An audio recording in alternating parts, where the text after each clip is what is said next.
Hi, I'm David. Welcome to my channel at Talk About. I'm reviewing Salamandastron, a book in the Redwall series by Brian Jacques. So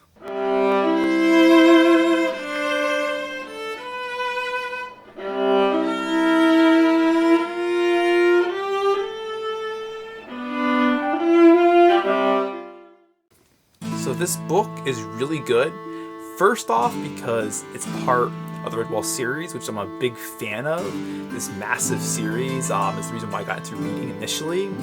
And if you haven't read it yet, I really would say go and read it. It's part of the series, as I said, but you could really read it as the first book out of order if you haven't read it yet.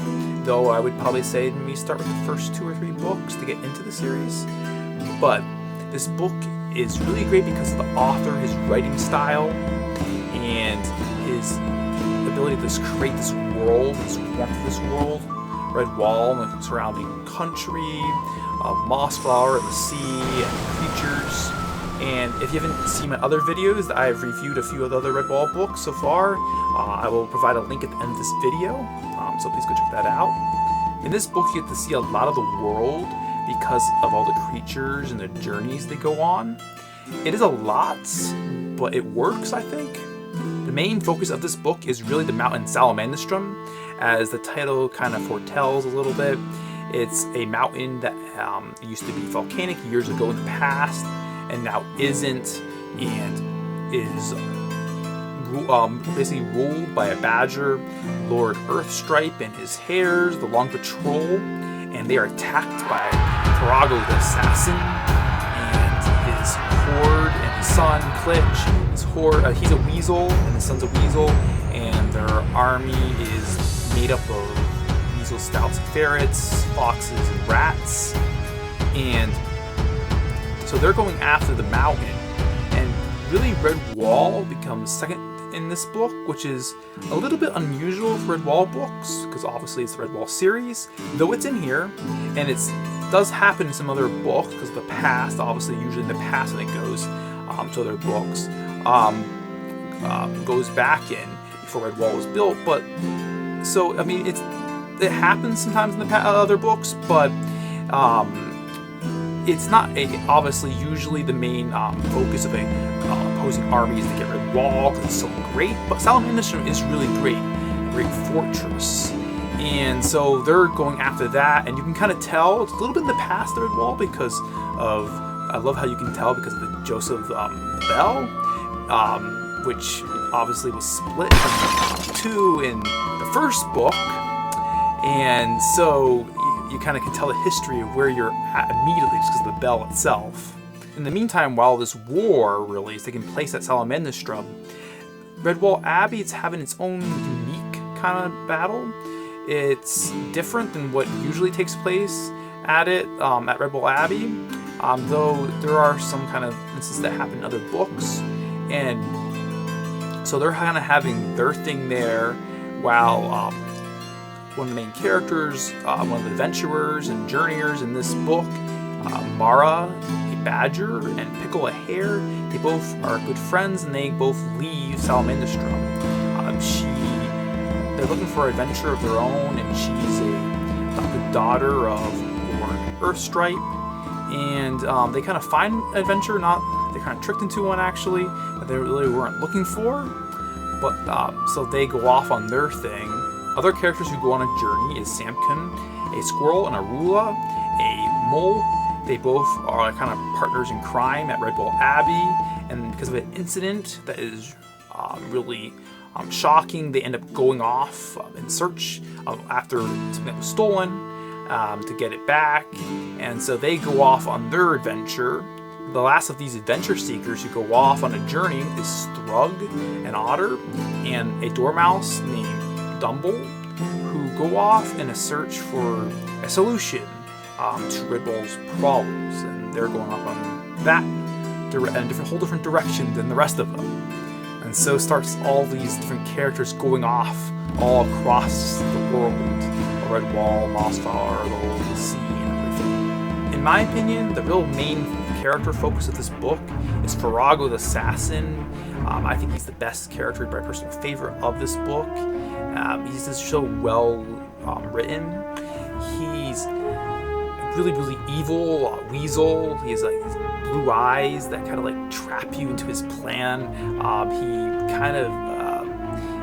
He's able to kind of manipulate everybody. He's really smart, and basically when he smiles, it means the worst. You don't really want that. You'd rather him have no expression whatsoever.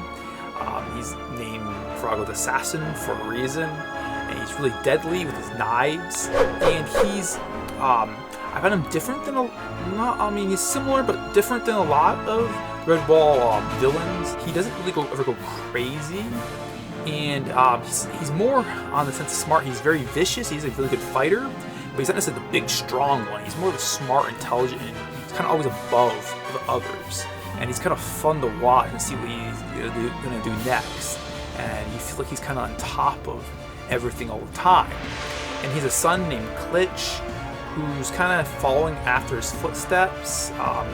Though I would say Farago is really the main great character of this book and kind of the drive of this book, of his armies. I would say all the Badgers in this story have really great backstories. Some of the best in all the Redwall series, especially the two main Badgers and their past life and the connection, the tragic story with them, and Mara too as well. Lord Earthstripe and some other ones. So they really have a really well developed story that brings their characters in. And it's really a lot about Badgers. Besides being about Farago, I would say it's about those a few Badgers. A lot of Badgers actually for Redwall, because usually it's really only probably like 1 or 2 Badgers in a book. And so there's a lot of them, and they have really well developed stories. The character that Mara leaves with, Pickle, he's a character that I really enjoy following. He's rebellious like she is, Mara is, and the reason why they left. And I find that he's pessimistic and very optimistic at the same time a lot of the times, and I don't know if he understands really what's going on. He's kind of both. I think it's his positivity going into a negative event, and they're kind of both like clashing. You kind of see that a lot, and it's kind of that's kind of fun to see. Semkin and Arula, I thought were kind of really young, and a lot of Redwall main character Redwall characters that come from Redwall especially, I find are really on the young side. I think the author likes to basically tell a story, a tale that they can go on. And it's interesting. They are very young in my opinion, but they end up growing up a lot in this book, and becoming mature characters as they go off on really their vicious adventure that they have. And of course Thrug, I really kind of like otters. They're just kind of the fun, enjoying kind of life. They're not exactly like hares. They do eat a lot though. They're similar to hares in some ways. They're very friendly and want to be companions with everybody kind of. And they're kind of the warriors, I would say. I mean, even though the mice are kind of a lot of times are squirrels, other creatures are warriors, I would say the otters are always just kind of there to help in a fight and battle, which is kind of the reason why he goes off on this adventure. And the baby dormouse, Dumble, is kind of pushed on him to go on the adventure. Probably shouldn't have happened. Very, very young. I would probably say the youngest main character of this book.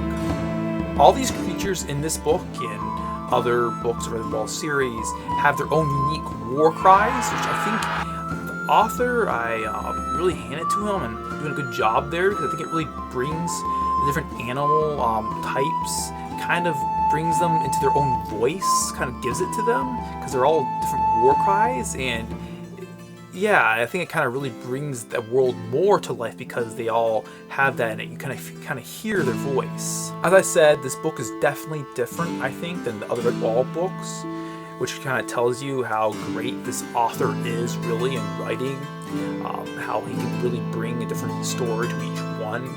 And I think I really like how it really explores this world. It goes all the way down to pretty far south to this great lake, huge lake that's down there, an island on this lake, and up to the far north where the northern mountains are. And so you get different characters going off in different directions. You get the sea with Salamandastron, Redwall. I mean, they go all over the place, in different places in between, and you get to really see a lot. I mean, I think it's me a little. You have to follow a little bit along from different characters, jumping back and forth, but I think it's worth it, and I think definitely the author knew what he was doing with all the different adventures they had him go off on, and it kind of brought it all into a great conclusion. And of course, like every other Redwall book has, there is great food in it and feasts, and which is really a great joy to read. Something that makes you hungry. And I will say that also check out the audiobook. There's a full cast narrating it and bringing it to life.